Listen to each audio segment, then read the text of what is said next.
ആവേശത്തിലെ രംഗഞ്ചേട്ടന്റെ പിള്ളേരാണ് എന്റെ കൂടെയുള്ളത്. എന്റെ എടവും മലവും മിഥുന്മാരാണ്. അപ്പുറത്ത് പ്രണവ് രാജ്, നമുക്കൊക്കെ അറിയാവുന്ന ഹിപ്സ്റ്റർ. ഇപ്പുറത്ത് Roshan Shanavas. Welcome to radio mango. നാലുപേരും സോഷ്യൽ മീഡിയയിൽ ഇങ്ങനെ തിളങ്ങി നിൽക്കുന്ന താരങ്ങളാണ്, അതിൽ സംശയമൊന്നുമില്ല. അതുകൊണ്ട് ക്യാമറ പേടിയോ കാര്യങ്ങളോ ഒന്നുമില്ല. പക്ഷേ ഒരു സോഷ്യൽ മീഡിയ ഒരു ബിഗ് സ്ക്രീനിലോട്ട് പോകുമ്പോൾ ഒരു അഭിനയത്തിന്റെ ഡിഫറൻസ് അല്ലെങ്കിൽ ആക്ടിംഗ് ഉണ്ടായ ഡിഫറൻസ് ഒക്കെ അറിയില്ല. അതൊന്ന് ഡീറ്റെയിൽ ആയിട്ട് എക്സ്പ്ലെയിൻ ചെയ്ത് പറയാൻ പറ്റുമോ?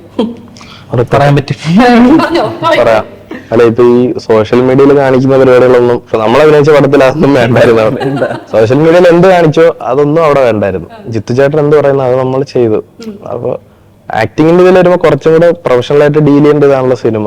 അപ്പൊ സോഷ്യൽ മീഡിയയിൽ ചെയ്തോണ്ടിരുന്ന പരിപാടികളൊന്നും അവിടെ ചെയ്തിട്ടില്ല. ഇപ്പൊ ഇതിലൊരു ആദ്യം ഒരു ജിത്തു ചേട്ടന് നമ്മളെ കൊണ്ടുപോയൊരു പ്രോസസ് ഉണ്ട്. അപ്പൊ ഈ ഷൂട്ട് തുടങ്ങുന്നതിന് മുമ്പായിട്ട് തന്നെ ജിത്തു ചേട്ടൻ നമുക്ക് സീനൊക്കെ എക്സ്പ്ലെയിൻ ചെയ്ത് തന്നിട്ട് ജിത്തു ചേട്ടന്റെ സ്ലാങ്ങിൽ ആയിരിക്കും ഡയലോഗ്സ് പറയുന്നത്. അപ്പൊ നമ്മള് നമ്മുടെ സ്ലാങ്ങിലോട്ടാക്കണം. അപ്പൊ ഞാൻ തിരുവനന്തപുരം, ഞാൻ തിരുവനന്തപുരം സ്ലാങ്ങിലും, ഇവൻ കൊല്ലം, അവൻ തൃശ്ശൂർ, അപ്പൊ അവരവരുടെ സ്ലാങ്ങിലാക്കണമല്ലോ.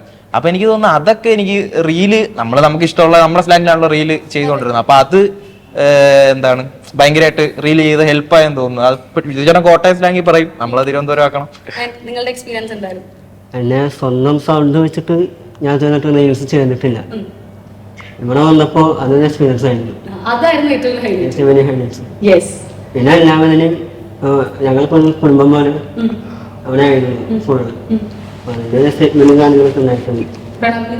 പിന്നെ നമ്മുടെ എന്തെങ്കിലും ഒരു ക്യാരക്ടർ നമുക്ക് ചെയ്യുമ്പോഴത്തേക്ക് അതിന് എല്ലാത്തിനും ഒരു മീറ്റർ ഉണ്ട്. അപ്പൊ അതിന്റെ മീറ്റർ പോകുമ്പോ ചിരിച്ചേട്ടൻ വരും, വേണ്ട അത് വേണ്ട, വേറെ ഏതെങ്കിലും പടത്തിട്ടോ പക്ഷെ ഇതിൽ വേണ്ട.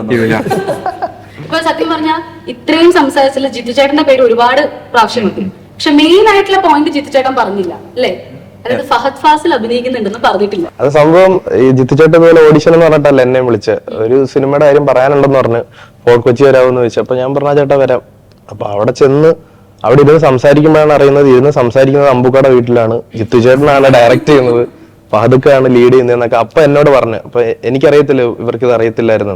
അപ്പൊ സ്ക്രീൻ ടെസ്റ്റിന് നമ്മളെ വിളിച്ചിട്ട് വീഡിയോ ഷൂട്ട് ചെയ്തോണ്ടിരുന്നപ്പോ ജിത്തു ചേട്ടൻ പറഞ്ഞു നമ്മൾ ഷൂട്ട് ചെയ്തായിരുന്നത് സ്ക്രീൻ ടെസ്റ്റിൽ ആ ക്യാരക്ടറിന്റെ ഇത് വെച്ചിട്ട്. അപ്പൊ പറഞ്ഞത് ഫഹദുക്കായും അമ്പുക്കായും കാണിക്കാനാണ്. അപ്പോഴാണ് ഇവൻ ചോദിക്കുന്നത് ഫഹദുക്കാണോ, ഫഹദുക്ക ഉണ്ടെന്നേ. അല്ല ഇവനെ ചോദിച്ചു എന്റെ കഥ അവൻ പറഞ്ഞു. അതെ, ഞാൻ അവിടെ നിന്നപ്പോ ജിത്തു ചേട്ടൻ വീഡിയോ ആദ്യത്തെ ഓഡിഷൻ കഴിഞ്ഞ് രണ്ടാമത്തെ ഓഡിഷൻ നമ്മൾ 3 പേരായിരുന്നു. ജിത്തു ചേട്ടൻ നമ്മൾ ചെയ്യുന്ന കാര്യങ്ങളൊക്കെ വീഡിയോ എടുക്കുന്നുണ്ടായിരുന്നു. അപ്പൊ കഴിഞ്ഞ് രാവിലെ പോയിട്ട് വൈകുന്നേരം 3 മണിയൊക്കെ ആയപ്പം ഈ പരിപാടി കഴിയാറായപ്പം എടാ ഇത് അൻവർക്കെയും ഫഹദൊക്കെയും കാണിച്ചിട്ട് ഞാൻ നിങ്ങളെ വിളിക്കാന്ന് പറഞ്ഞു. അപ്പൊ ഞാൻ ഇങ്ങനെ വേണ്ടി ഒരു ചളിയ അതൊക്കെ അപ്പഴേ പറയാം. അപ്പൊ തന്നെ ഞാൻ വീട്ടിൽ വിളിച്ച് പറഞ്ഞ് അവരൊക്കെ ഭയങ്കര ഹാപ്പിയാന്ന് വെച്ചാൽ നമ്മളിപ്പോ ഓഡീഷന് ചെയ്ത സാധനമെങ്കിലും അവര് കാണുമല്ലോ, അങ്ങനെ ഒരു സന്തോഷമായിരുന്നു. നമ്മള് കിട്ടി എന്നുള്ള സന്തോഷമല്ല. അപ്പോഴേ നമുക്ക് ഓഡീഷൻ നമ്മൾ ഇതായി സെലക്ട് ആയിട്ടില്ല, നമ്മള് അവിടെ ചെയ്ത കാര്യമെങ്കിലും അവര് കാണും. സന്തോഷമായിരുന്നു. ഓഡിഷന് ചെയ്ത് അഭിനയിച്ചതിൽ കുറച്ച് കഥയുണ്ടല്ലോ. എന്താണ് ഓഡിഷൻ ചെയ്തതെന്ന് പറയാൻ പറ്റുമോ? ദേഷ്യപ്പെടാൻ പറ്റുമെന്ന് ചോദിച്ചു. ഫ്രണ്ട് ഉണ്ടോന്ന് ചോദിച്ചു. എന്റെ ഫ്രണ്ട് ഉണ്ടായിരുന്നു. ദേഷ്യപ്പെട്ടോ? കുഴപ്പമില്ല, അവനെ തെറിയൊക്കെ പറഞ്ഞോടാ, നല്ല ദേഷ്യപ്പെടുന്നു. അല്ല ഈ ആലയം ദേഷ്യപ്പെട്ട ചിരി വരുമെന്നാണ്. അല്ല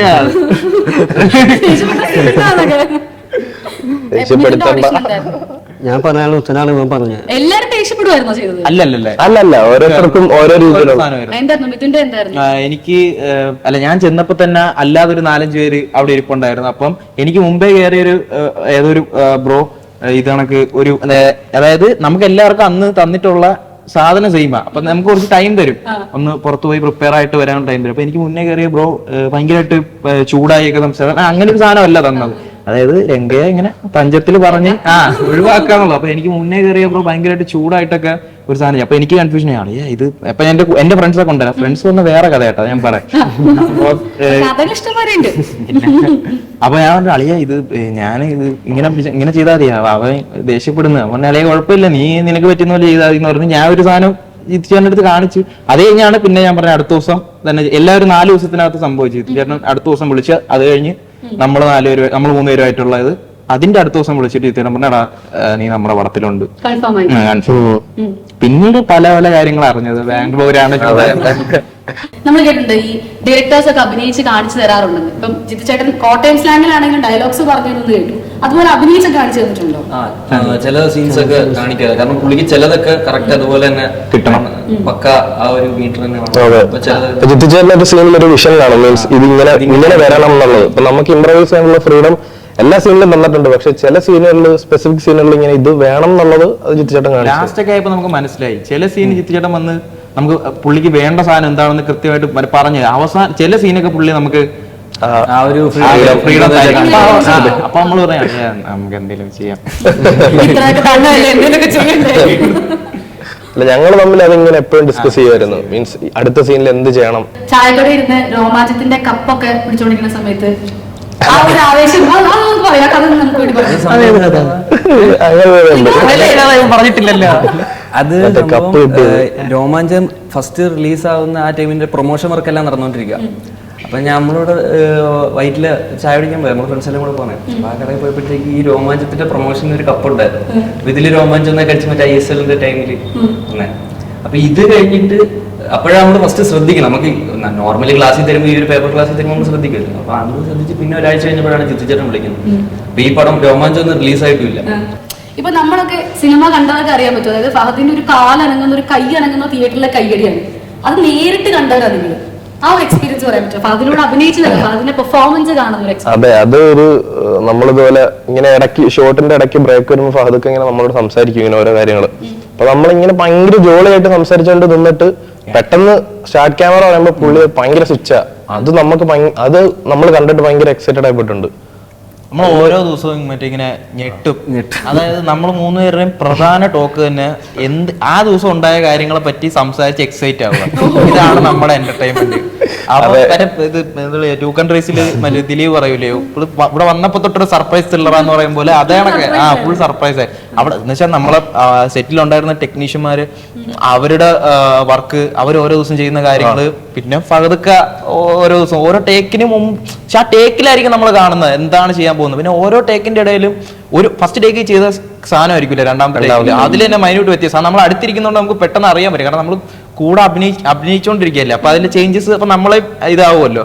അത് നമ്മൾ ഭയങ്കര എങ്ങനെ ഇത് മാറി എന്താ മാറിയെന്നുള്ള ഒരു സാധനം ഓരോ ടൈക്കിൽ പരസ്പരം പറയുക. അതുപോലെ തന്നെ ഫസ്റ്റ് ദിവസം ഈ കോസ്റ്റ്യൂമിൽ അന്ന് ഭയങ്കര ഒരു ഓറയായിരുന്നു. ഭയങ്കര ഓറയായിരുന്നു എന്ന് വെച്ചാൽ മറ്റേ ഗുണ്ടകളൊക്കെ മറ്റേ രംഗണ്ണൻ എന്നുള്ള ഇതിൽ വന്നിട്ട് അവരുടെ മുമ്പിൽ നിൽക്കുന്ന ആ ഒരു അത് ആ മയൂരി ബാറിലായിരുന്നു ഫസ്റ്റ് പുള്ളി നമ്മൾ കണ്ടത്. അപ്പം നോർമലി ടീഷർട്ടും ഒരു ട്രാക്ക് ചെയ്തിട്ട് വന്നിട്ട് പെട്ടെന്ന് ഈ കോസ്റ്റ്യൂം നമ്മളിങ്ങനെ വെയിറ്റ് ചെയ്തിരിക്കുക പുള്ളി ഒന്ന് കാണാൻ വേണ്ടിട്ട്. അപ്പൊ അത് ഭയങ്കര എക്സൈറ്റ്മെന്റ് ആയിരുന്നു. ശരിക്കും പറഞ്ഞാൽ ഭയങ്കര എക്സ്പീരിയൻസ് ആയിരുന്നു. പിന്നെ തീർച്ചയായിട്ടും ഒരു ഉറപ്പായിട്ടും കാരണം ഈ ആ ഒരു ക്രൂ തന്നെയാണ് ഫാക്ടർ എന്ന് പറയുന്നത്. നമുക്ക് കിട്ടിയ ഏറ്റവും വലിയ ഭാഗ്യം. ഇല്ലെങ്കിൽ തന്നെ അവിടെ പോയി നിൽക്കുന്നത് ആണോ മൈന്യൂട്ട് ആയിട്ടുള്ള കാര്യങ്ങൾ നിൽക്കണ കാര്യങ്ങൾ കാണാൻ വേണ്ടിട്ട് കണ്ടും പഠിക്കാൻ വേണ്ടിയിട്ടാണ് ഇതുണ്ടായിരുന്നു. കണ്ടു പഠിക്കാനുള്ള അവസരങ്ങൾ ഉണ്ടായിരുന്നു. ഇപ്പൊ റീസെന്റ് ആയിട്ട് ഇറങ്ങുന്ന എല്ലാ മലയാള സിനിമയിലും ഏതെങ്കിലും ഒരു ഡയലോഗ് മലയാളം എപ്പോഴും പറഞ്ഞുകൊണ്ടിരിക്കുന്നത്. അതായത് ഇപ്പം ബ്രഹ്മയുഗം ഇറങ്ങിയപ്പം ഇനി പോകാൻ അനുവാദമില്ല, നിങ്ങൾക്ക് പറയാൻ അനുവാദമില്ല. അതുപോലെ ജസ്റ്റ് കിഡിങ്, അതുപോലെ ആവേശം തന്നൊരു ഡയലോഗ് ഉണ്ട്, എടാ മോനെ. അത് ശരിക്കും ഷൂട്ട് ചെയ്യുന്ന സമയത്ത് നിങ്ങൾ സെറ്റിൽ ഉപയോഗിച്ചുകൊണ്ടിരുന്ന ഒരു വാക്കാണോ? അവിടെ വരുന്നവരും പോകുന്നവരും ഇത് തന്നെ സംസാരിച്ചുകൊണ്ടിരുന്നത്. ഏറ്റവും കൂടുതൽ ഇപ്പൊ ഇതിൽ പറഞ്ഞാല് നസ്രിയത്ത് തന്നെയായിരുന്നു നമ്മളാണ് വേടം മോനെ എന്നുള്ള ആ പരിപാടി. അപ്പോഴായിരിക്കും ഇപ്പം ജിത്തുചേട്ടൻ ഫഹദുക്കാകും പോലെ അതൊരു എന്താ പറയണ്ട ഒരു ഹൈലൈറ്റ് ആയിട്ട് അല്ല, അത് ഫഹദുക്കാട് തന്നെ ഡയലോഗ് ആയിരുന്നത്. പക്ഷെ അത് ഇങ്ങനൊരു രൂപത്തിൽ വരുന്നത് അതൊരു ഹുക്ക് പോയിന്റ് ആക്കിയത് അത് ഭയങ്കര ക്യാച്ച് ഇറങ്ങിയപ്പോഴാണ് ഈ സാധനം ഭയങ്കരമായിട്ട് ആൾക്കാർ ഏറ്റെടുത്തുള്ള സാധനം ഭയങ്കരമായിട്ട് ആൾക്കാർ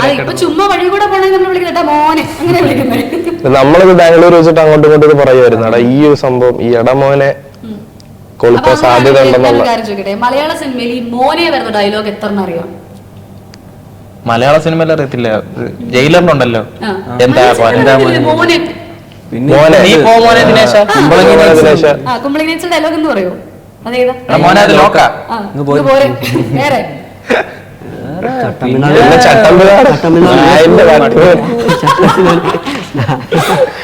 പിന്നെ ബാക്കി മോനെയൊക്കെ മ്യൂട്ട് ആയിരിക്കുമല്ലേ?